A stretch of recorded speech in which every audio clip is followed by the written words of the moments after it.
Well, good morning. So I've been asked several times to do a tour of my studio to show you around and tell you what's good and what's bad about it. Somebody this week sent me a message and said, please, I'm about to set up my own flower farmer's space. Please could you give us a tour of your studio and show us what you particularly like about it? So I thought, why not? Why not? The moment has come.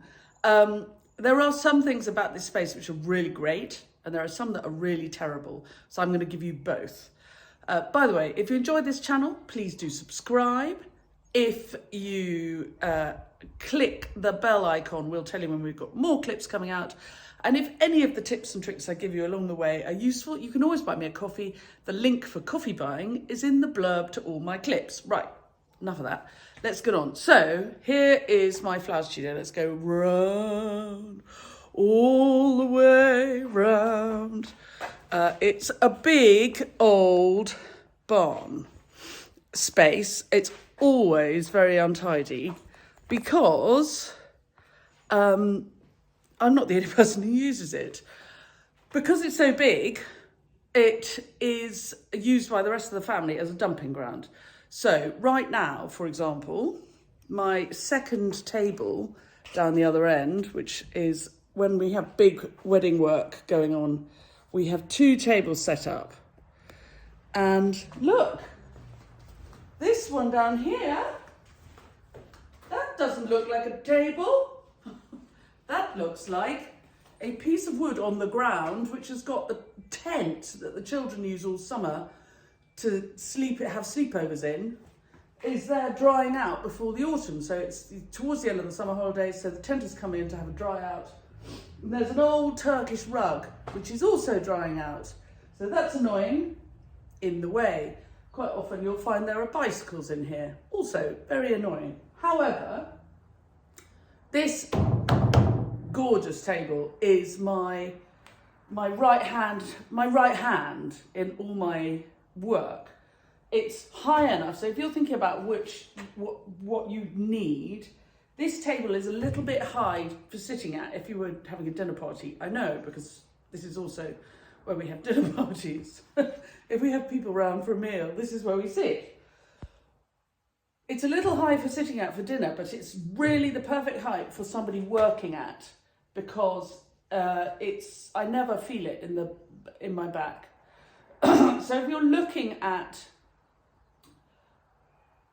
making a space where you can work, I find that having a table ever so slightly higher than a normal lunch table, it's not as high as a kitchen workbench, but equally a kitchen workbench would be a good height.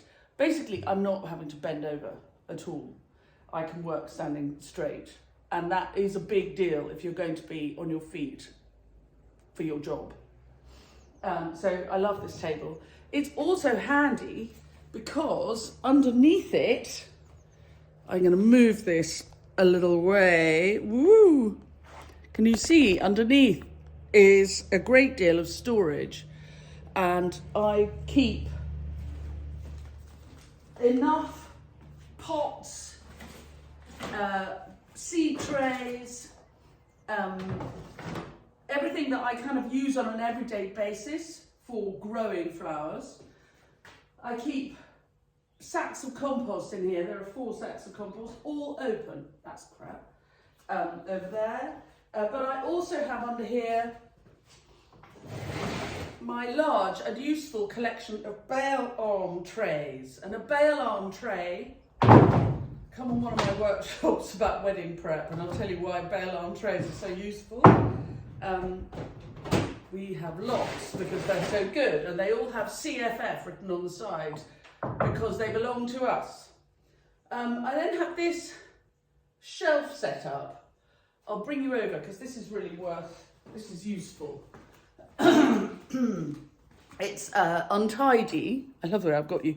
I've got you on a tripod so I can pick you up and move you around. Come along, come with me. Other people have a selfie stick, but I haven't. Everything's on a tripod. Anyway, here we go. So this is the shelf. The scary hat person is a thing for Halloween. Because you never know, there will be another Halloween and then we put a scary thing on the gate.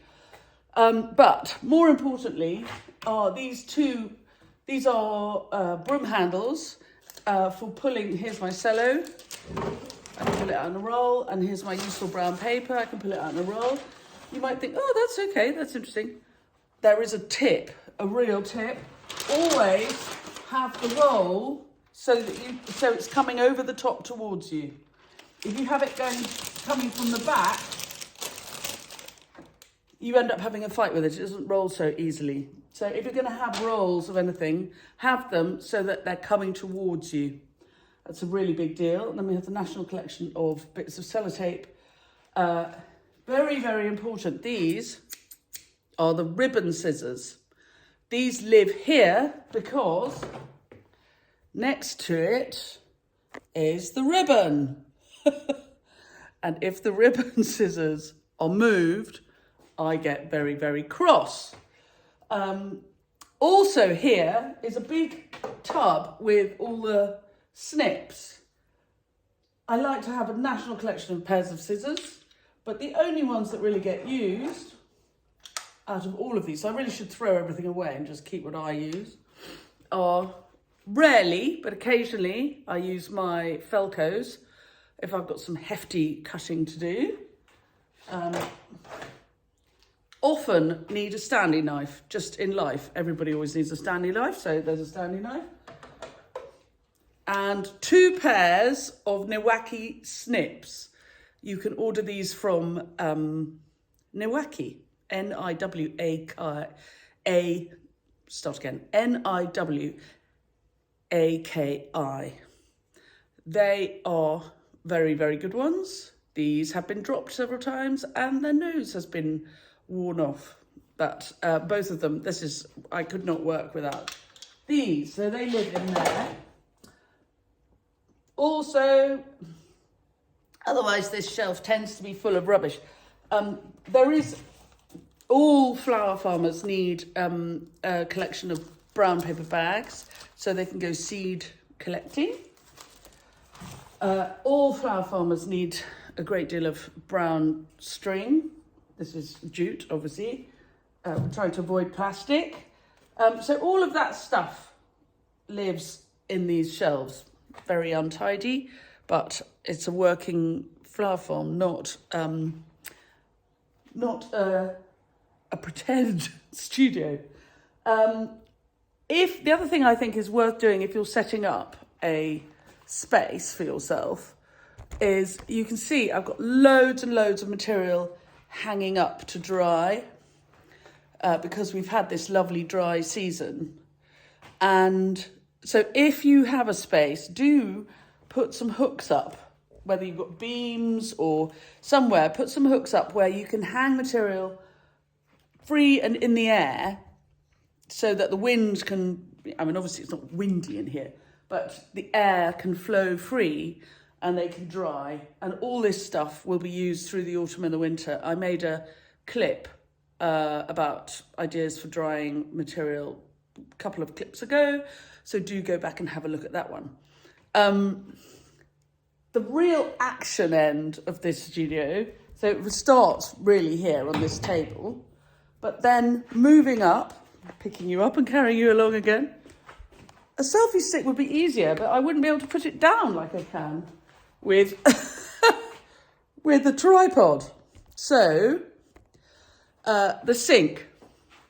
Obviously you need a sink because you're a flower farmer and you will be needing water for your flowers. We happen to have a neighbour was sorting out, restoring a house. And so these big old Belfast sinks came out of the space and we grabbed them.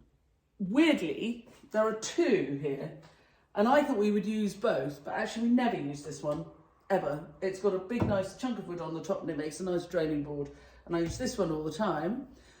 And I keep next to the sink my buckets because then I can wash them up easily. They need to be kept clean, buckets, and particularly at hot times of year, because otherwise they fill up with bacteria and the flowers die more quickly. But also useful here is the door. So this is my handy trolley, and one of the things I didn't realise how useful this was when we converted this barn out of a derelict barn, but the entrance is at the same level as the yard outside, and that means I can drag my trolley in without having to I don't have to take all my buckets out and step up a step. It's fast. Everything's about speed. Here on my side here are my books. We've got some orders to go out this morning, so in a minute I'll be wrapping those up. There are books to go most days. Flower Farmers Year. I'm told it's a Bible for flower growers, not just flower farmers, but all flower growers should have a copy of this book. But also, Grow Your Own Wedding Flowers, another Bible. Yes, I wrote them both, and they are both available from all good booksellers as well as from my website, so feel free to buy them, to be specific. So there are the sinks. Carrying on, the sinks are important, and having somewhere to dry your material, like your vases and things, if you're being a florist, is very important. And then there's the lovely shelfie, which has my collection of vases on it, and is also my desk. I'm a one-man band, a one-woman band, and so I don't have a great big desk of paper, and I keep nearly everything is on the laptop. Very occasionally I'll print out a sheet of paper, but less and less often do I print anything interesting. I used to have much more of a desky desk. I felt that having a desk made me professional. Anyway, as I became more professional, anything that got in the way of working fast went.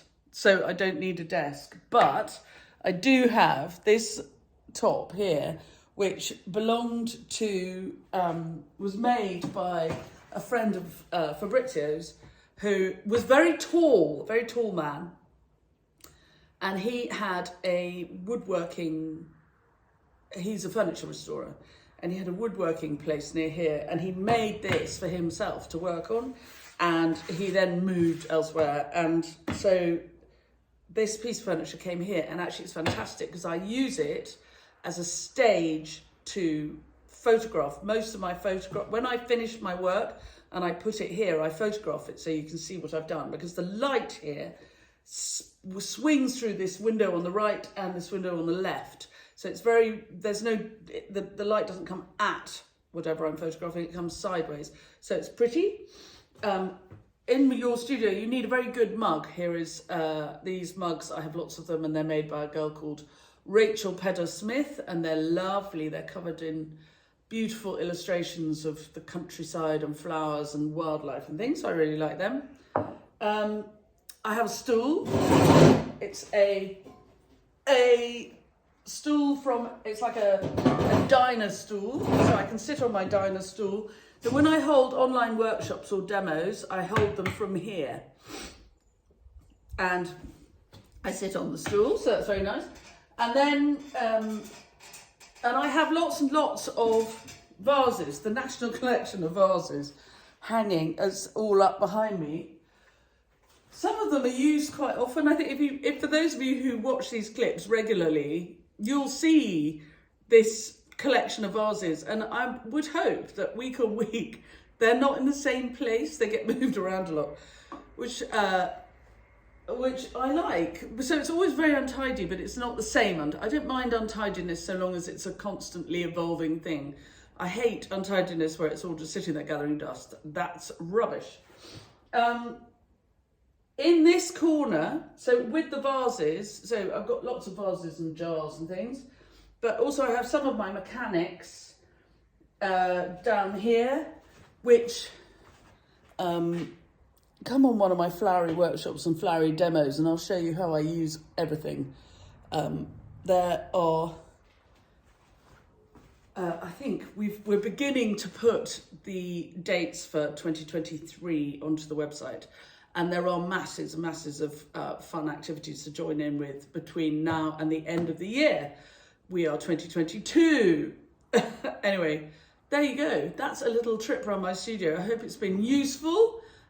Cheers. Have a good day, everybody. I'm going to finish my coffee and get on. Thanks very much for watching. And if you've enjoyed the clip, please do subscribe to the channel, press the bell icon, and we'll tell you when we've got more clips coming up. If any of the tips and tricks have been useful, please do buy me a coffee. The link to coffee buying is in all the blurbs to all my clips. The books are available on my website and via all good bookshops, including online ones. And have a lovely day, everybody. That shelfie behind me looks really, really untidy now. I really have to go and tidy it up. Anyway, goodbye. I'll see you soon. Oh, and there's one more thing I forgot. You need lots of dolly tubs for compost. So I have loads and loads of these lovely dolly tubs, which are dead handy for my compost. And normally I would take my compost out through the door over there directly to the compost heap. That's what I would normally do because I designed my studio in such a way that I have a compost heap just the other side of the door. So do that. Annoyingly, my house is actually falling down and that door no longer opens because we have subsidence. Never mind. So I have to put them all in a big trolley and take them, schlep them all around. Anyway, life's never perfect, is it? Have a good day, everybody.